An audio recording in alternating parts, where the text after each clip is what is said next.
Good afternoon, MPC. Good afternoon, special presidential spokesperson Harry Roque. Welcome back, sir. Welcome back. Anong special? Hindi, sisa pala yun, sir. Magandang hapon po, Pilipinas, at good afternoon to the ladies and gentlemen of the Malacanang Press Corps.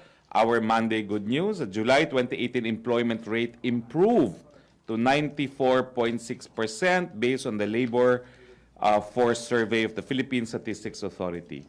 This is the highest figure in the last 10 years among previous July rounds per the National Economic and Development Authority. Meanwhile, the country's unemployment rate went down to 5.4% for July 2018. The PSA also noted. The NEDA also said that the generated jobs for the month of July reached 488,000, bringing the country's total employment to 40.7 million.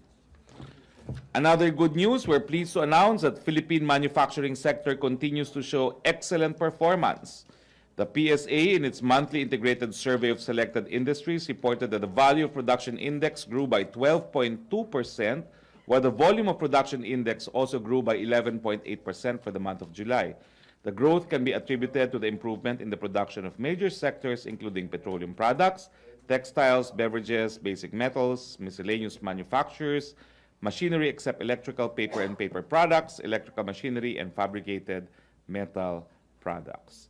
Likewise, stable domestic demand and robust investments due to heightened infrastructure projects and consumer spending are seen to sustain the country's strong performance in manufacturing. At magandang balita po sa ating mga mananakay, simula ngayong araw, 10 ng Setyembre, bubuksan na po ang PNR sa Ngandaan Station sa Caloocan City hanggang sa FTI Station sa Taguig City mula sa kasalukuyang PNR Caloocan hanggang De La Rosa Line. Ang pinakamababang pamasahe po ay nasa 15 pesos. Questions from the Malacanang Press Corps? Question, MPC. Joseph?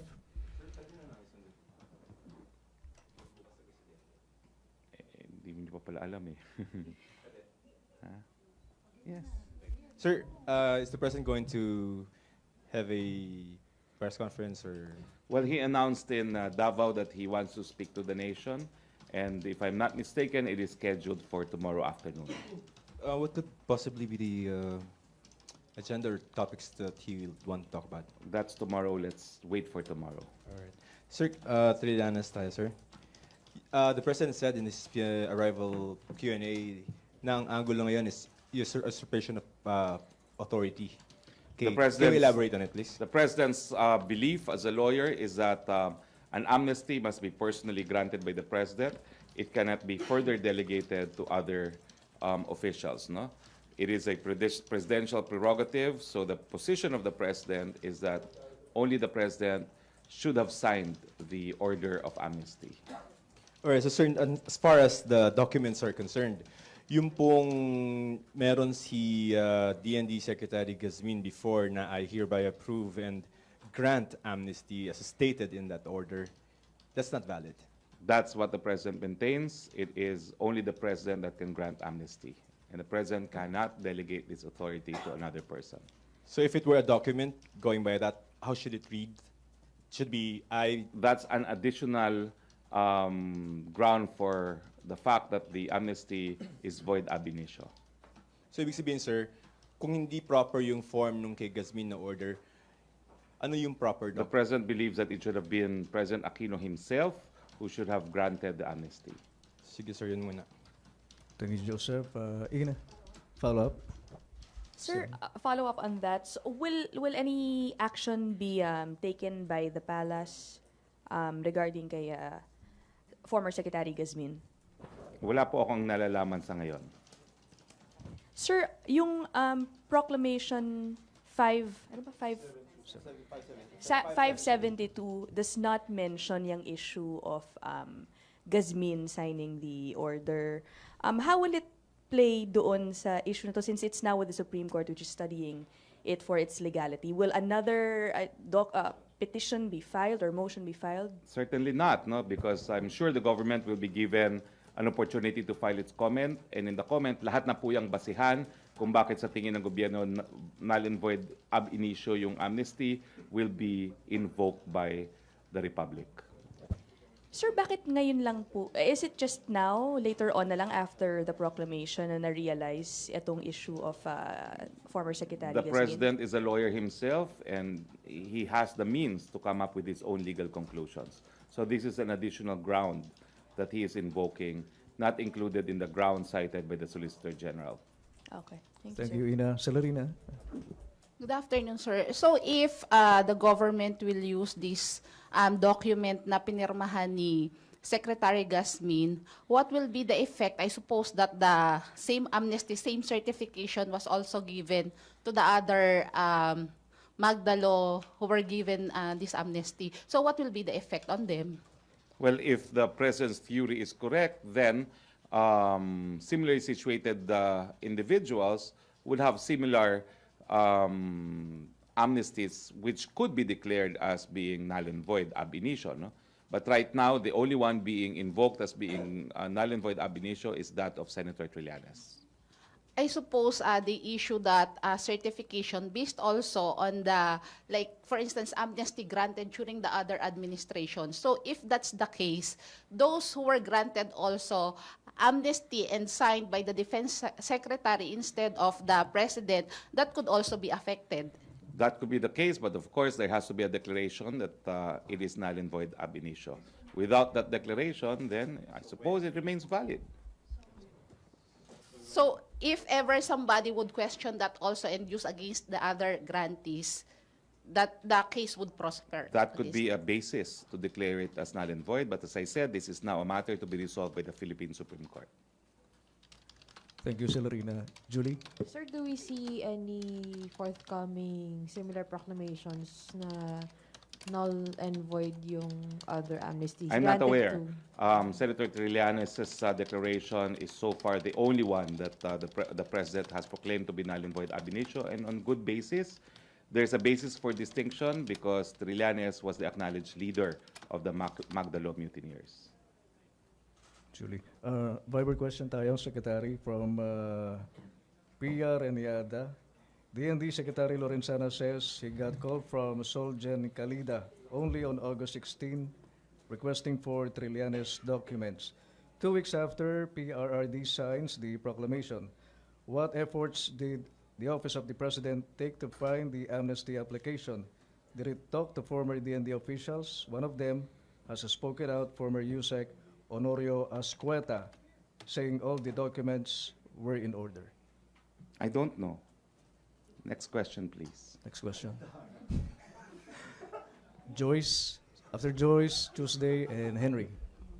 Sir, the Communist Party of the Philippines, in their statement this weekend, said that Duterte is abusing his power by merely ordering the arrest of Trillanes, and they actually compared Duterte to former President Ferdinand Marcos, being a dictator, for ordering the arrest of his critics as well.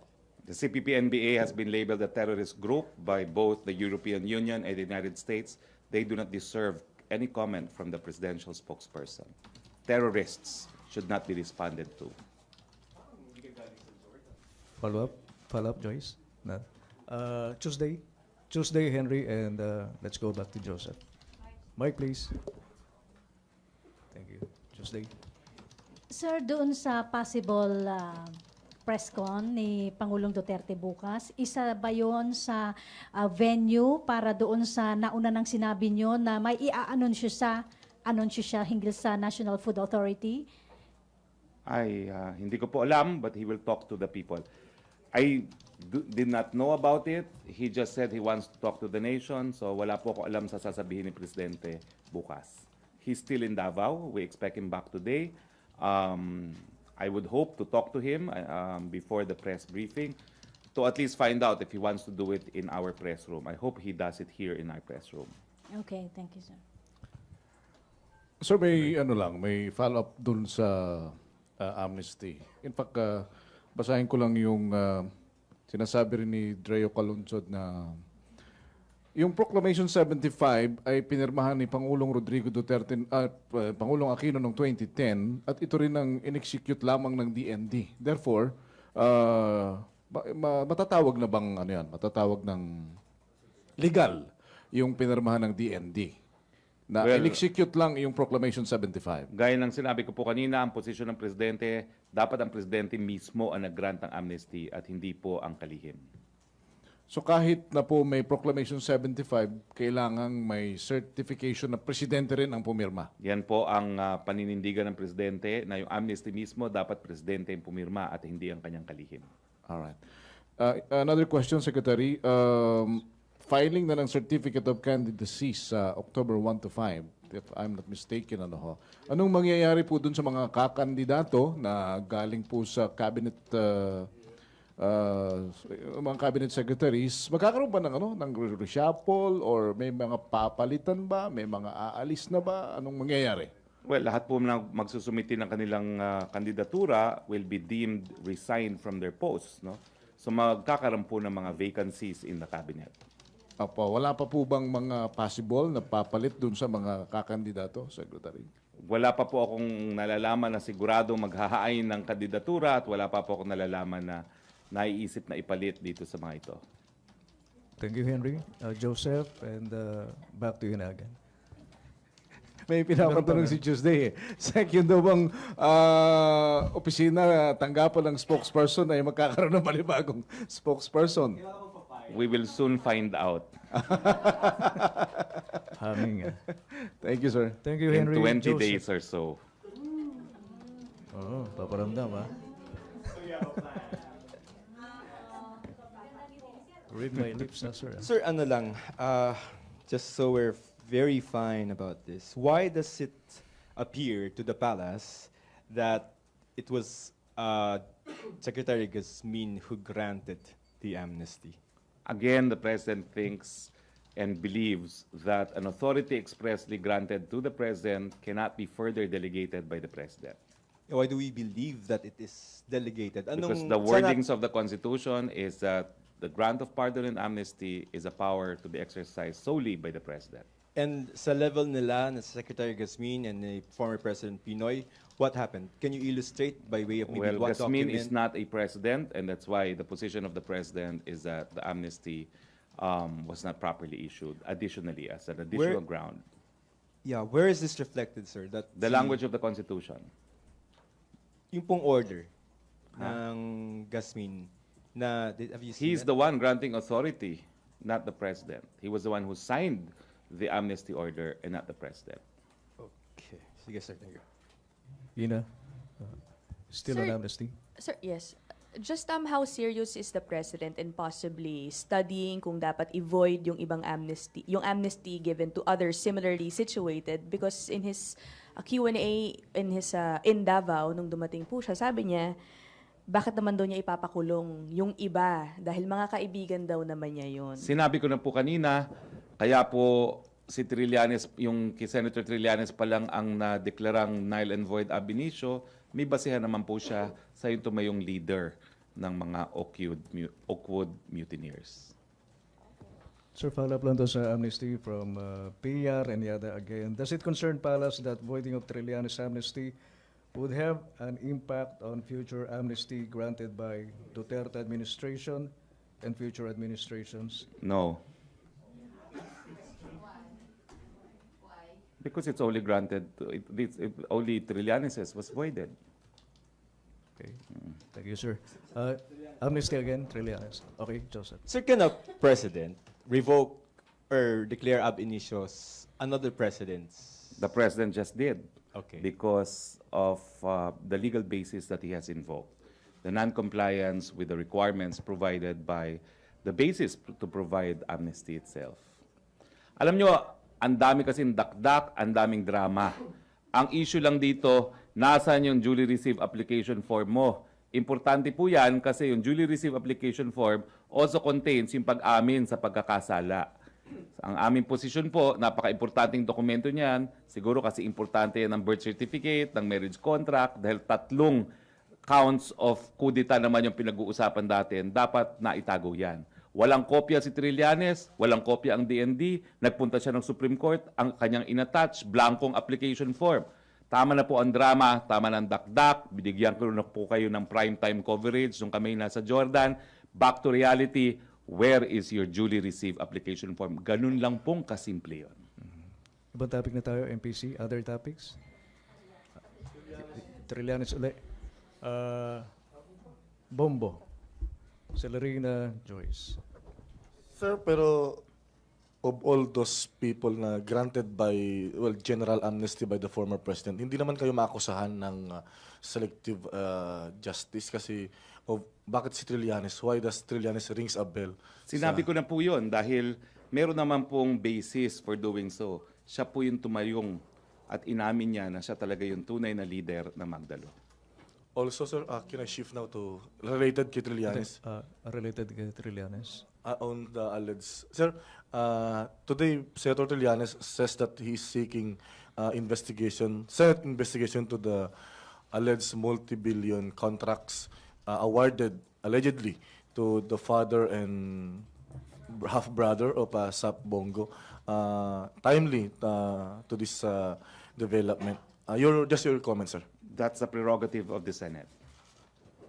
It can investigate on anything and everything it wants. It has plenary powers to do so. Okay, thank you, sir. Thank you. Thank you, Bombo. Celerina. Sir, there's this statement by the Integrated Bar of the Philippines expressing their deep concern over the position being, I'll just quote the statement, the position being peddled to the public that records of the executive branch can be used to overturn final dismissals of criminal charges by our courts.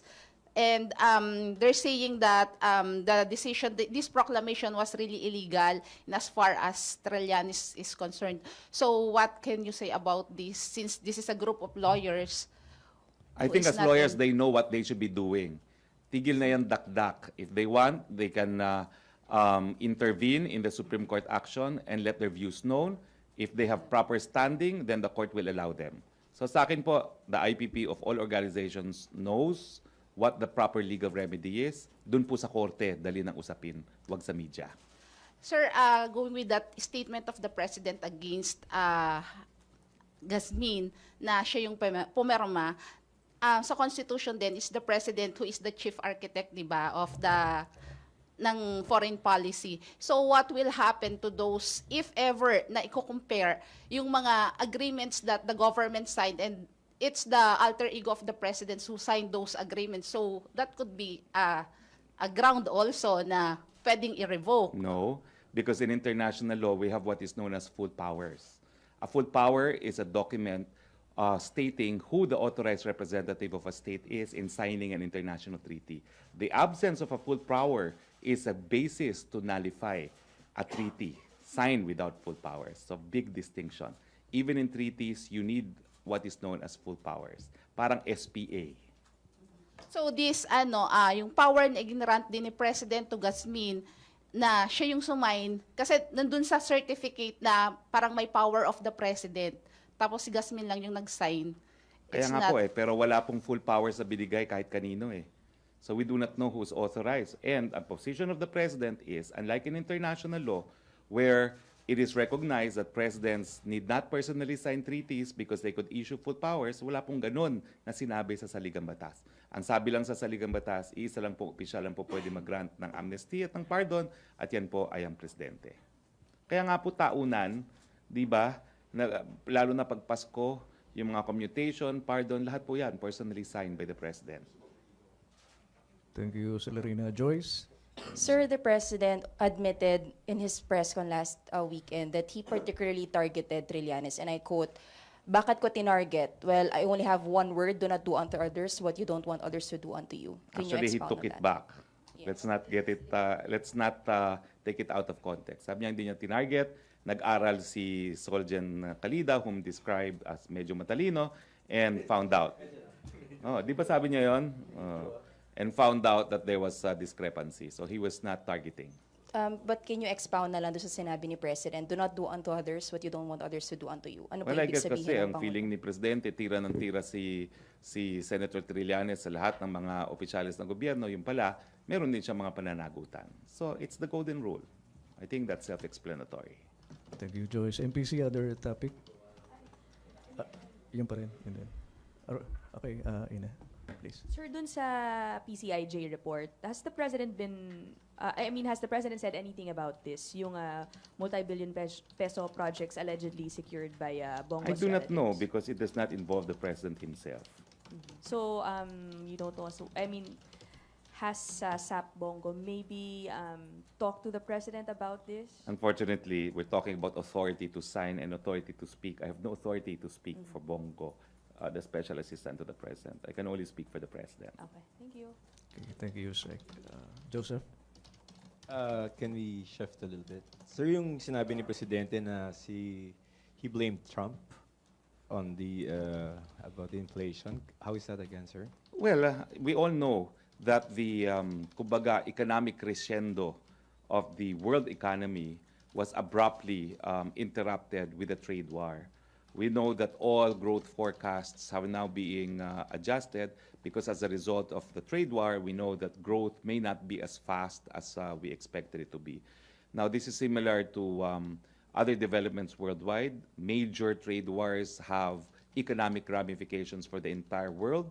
Now, in an earlier study, they say that the Philippines is most susceptible because our exports to China are in turn re-exported by China to the United States. No? So yan po ang sinasabi ni Presidente na interrupt yung momentum ng ating economic development, although we still have very good economic growth recorded so far. Sir, kasi yung sa analysis ng DOF, supply yung problem, no? For example, sa gulay o kaya sa mga poultry products. And meron din na bahagi ng oil, no? So, how do we again transpose yung it is America's whatever activities that affect our inflation? We'll have weaker exports and slower economic growth. Okay, sir, pwede bang checklist lang, sir? What are we preparing for sa Mangkhut in Super Typhoon that's about to... Well, I was going to discuss that in a subsequent or in a later press briefing. Pero mga kaibigan, meron na naman pong super typhoon na parating. So, iniingadyo po natin ang taong bayan na maging laging handa. Ayusin na po natin yung ating emergency kit sa ating mga pamamahay. Maghanda na po tayo ng tubig at dilata. At yung mga naninirahan po sa malapit sa mga karagatan, tignan na po natin kung saan tayo temporarily na lilipat pagdating po ng bagyo. Huwag na po tayo mag-atubili. Ngayon pa lang, kung meron kayong mga nais na protektahan ng mga ari-arian, itago nyo na po sa ibang lugar at wag na po sa bahay ninyo, lalo na kung kayo po ay malapit sa karagatan. No? So, hindi po natin mapipigilan ng mga aberya gaya ng mga super typhoon, pero mababawasan po natin ang danyos na dinudulot ng mga ganitong aberya sa pamamagitan ng pagiging handa. So, i-anticipate na po natin ang mga pwedeng mangyari para po wag na kayo manatili sa mga bahay-bahay ninyo. Yung mga gusto nyong iligtas, dalhin na po sa ibang mga lugar. At kung po pwede po, maghanda na rin, lalo na yung mga dadaanan ng bagyo, no? Na pumunta na sa ibang mga lugar na po pwedeng puntahan. Kung may mga kamag-anak po kayo, makitira na po kayo sa mga kamag-anak nang hindi na kayo makitira sa mga resettlement at saka temporary evacuation areas. No? Again po, kinakailangan laging handa tayo. Sanay na po tayo sa mga bagyo. So alam na po natin dapat ang gagawin natin. Mababawasan po ang aberya, ang epekto ng aberya kung tayo po ay maghahanda. Sir, mga DSWD, are they prepositioning goods? They have all prepositioned goods. The DSWD is ready to provide humanitarian assistance. Meron na naman tayong strategiya talaga dyan. Matagal na pong naka-lay down o naka-lay out yung ating mga plano. Hindi na po tayo magdadala ng mga goods doon sa mga lugar na po pwedeng tamaan dahil meron ng mga preposition na mga goods dyan. Siguro po ang sisiguraduhin na lang idadagdagan yung mga goods sa mga lugar na ini-expect nating dadaanan ng super typhoon dahil unlike other super typhoons, parang ang daming landfall nitong super typhoon nito o wala pa ata. But in any case, ha? Wala, pero malapad. Oo nga, pero malapad eh. So, yun po, no? So, lahat naman po ng taong gobyerno na gumagalaw sa mga panahon ng aberya ay naghahanda na rin po para dito sa malaking bagyong ito. Questions, NPC? Raymond? Siguro, starting kung susunod yung press briefing natin, imbitahin na rin natin ang iba't ibang ahensya ng gobyerno para magsabi ng kanilang preparations. No? Dahil inaasahang maglalandfall o lalapit ito sa atin ng araw ng Thursday. No? Thursday. Sir, doon sa Senate hearing kanina, yung sa Senate Committee on Agriculture, medyo nasabon. si Secretary Manny Piñol kay Senator Cynthia Villar. Kasi he's insisting na there is no shortage sa supply ng bigas and other basic commodities. Sir, do you still agree with him considering the soaring prices of commodities, even na we are already, say, flooding the market with imported goods, imported rice? Anong tanong? Do you agree with what he is still standing by now, that there is no actual shortage of food in the market? Well, ang Supply. Presidente po nagsabi sa kanyang arrival statements na we have ample supply. Isa sa problema siguro po ay yung mga nagsasamantalang nagtatago ng mga supply na yan. So, ang pangako nga po ni Presidente magsasample, no? At hindi ko lang po kung kailan mangyayari yan. Sir, but are we right to what the government is saying, that when we flood the market with imported rice, imported commodities, there will be eventual lowering of prices, but it doesn't happen actually? Well, kaya nga po ang teorya ng Presidente, may mga nagsasamantala kasi so far po 500,000 metric tons na yung pinalaw natin mag-import. Napakalaki ng halaga na po yan. Ang hindi na lang nakakapasok is 135 at parating na rin. Tapos nag-order na naman tayo ng additional 250 kung di ako nagkakamali. No? So sobra-sobra na po talaga ang binigyan natin ng authorization para maangkat sa iba't ibang lugar ng Southeast Asia. So naniniwala po tayo na ang supply ay naririyan, baka meron lang po talagang mga nagtatago. So where can we actually feel yung parang epekto niya na maramdaman ng, kasi medyo ramdam sa babae yung talagang mataas na presyo ng bigas ngayon at maraming umaaray. So when we Well, ang expect? Presidente po ay hinalal ng mga taong maliliit at mahihirap.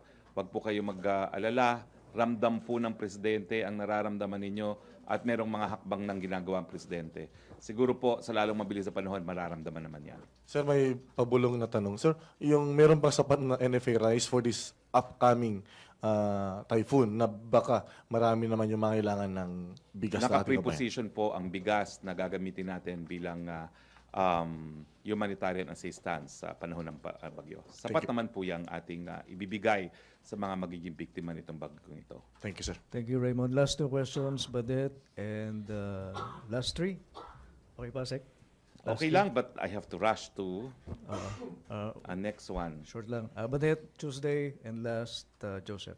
Sir, on NFA po, you said over the weekend that the President has made some decisions on the NFA po. What was it po, and is it related to sacking NFA Administrator Jason Aquino I'd po? rather that the President make that declaration if he has made up his mind on it.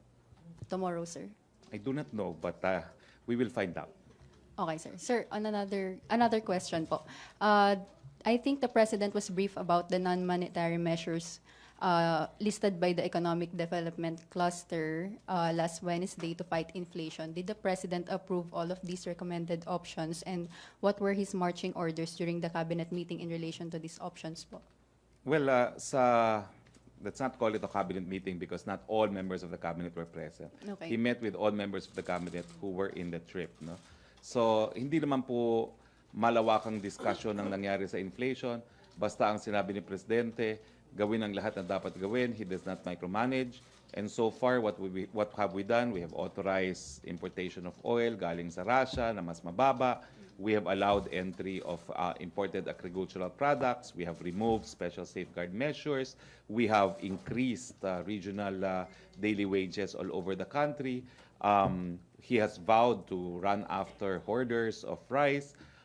We have authorized the importation of rice itself.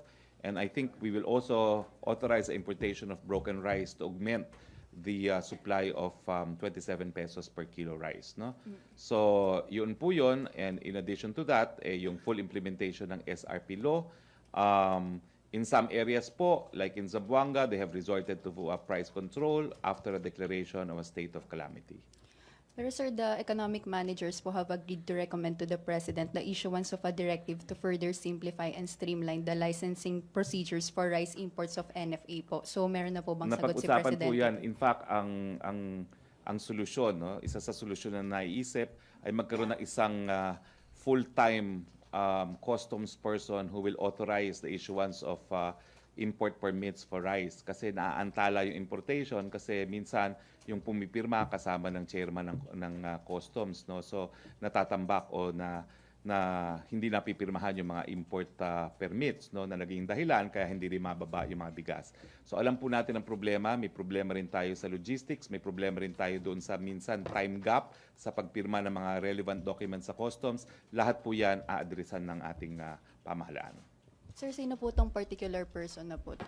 Hindi ko pa alam kung sino na-designate, pero ngayon po kasi may parang chief of staff si Commissioner La Peña na siyang pumipirma, na kapag nag-out of town si Commissioner La Peña, wala rin siya. So isang naisip na solusyon ng mga importers magtalaga na isang tao na hindi aalis sa opisina ng customs para lang pumirma ng mga import documents pagdating sa bigas. Sir, last na po. Sa oil exploration deal po sa Israel, sir, ano po nangyari? Napirmahan po ba? Hindi po napirmahan. It is still for study of the Office of the President, but there is an agreement in principle. But the requirement is it has to be in writing, signed by the President, and reported to Congress. Sir, kailan po balak mapirmahan, if ever? Sa lalong mabilis na panahon po. Secretary Cusi was there. The only reason why he went there was to focus on this negotiation.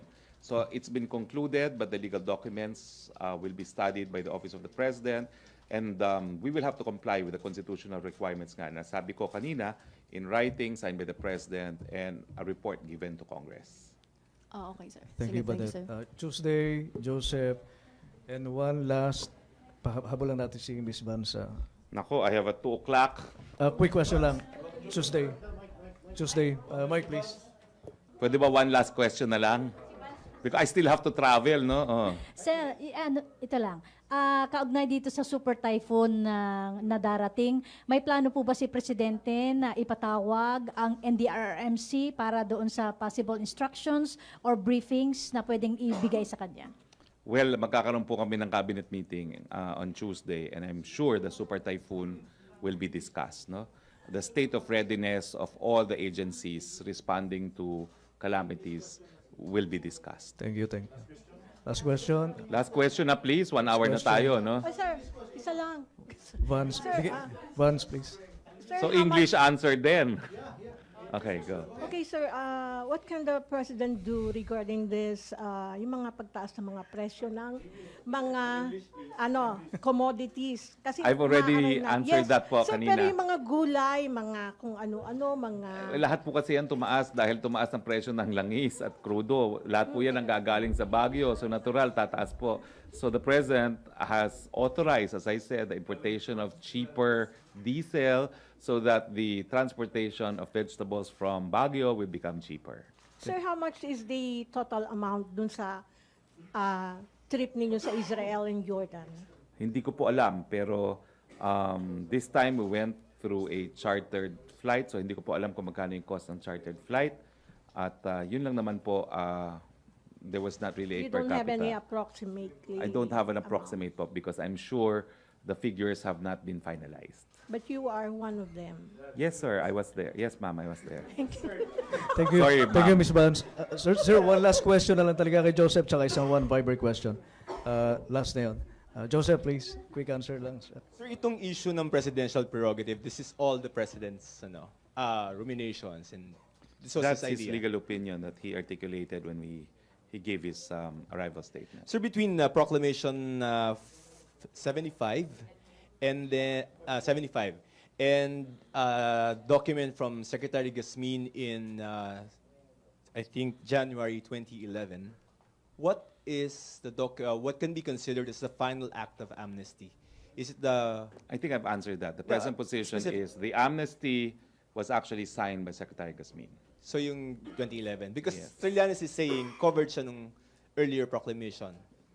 Let's let the courts decide. Spokes last na ito. From Belia Carriazo, Valenzuela Court affirmed its earlier decision to junk the 6.4 billion peso Shabu case. While DOJ said it will appeal it sa CA, hindi ba ito setback in the government's war on drugs? Well, I have to underscore po, walang dismissal on the merits. So pwede po yung ma-refile, pwedeng questionin yung order ng RTC, wala pa po tayong pagkatalo kumbaga. Venue lang po pinag-uusapan dyan, wala pa pong decision on the merits, so hindi pa po completely dismiss ang kasong yan. Madali lang po yan, i-refile po yan kung kinakailangan. Thank you, Presidential Okay. Spokesperson Harry Roque. Thank you. MPC. So no more press briefing tomorrow if the President's press briefing will push through. I will inform you where, but I would suggest that it should be here. Okay? After is the cabinet meeting at 4 o'clock. Thank you. Yeah. Why? No, I mean, 3 p.m. after the press briefing will be the Cabinet cabinet. meeting. Pero ito, per schedule ha, it could change. Okay? If it's changed, then I'll let you know so that we can proceed with press briefing tomorrow. Ha? Thank Welcome you. to those of Radyo Pilipinas and PTV. Thank you, MPC.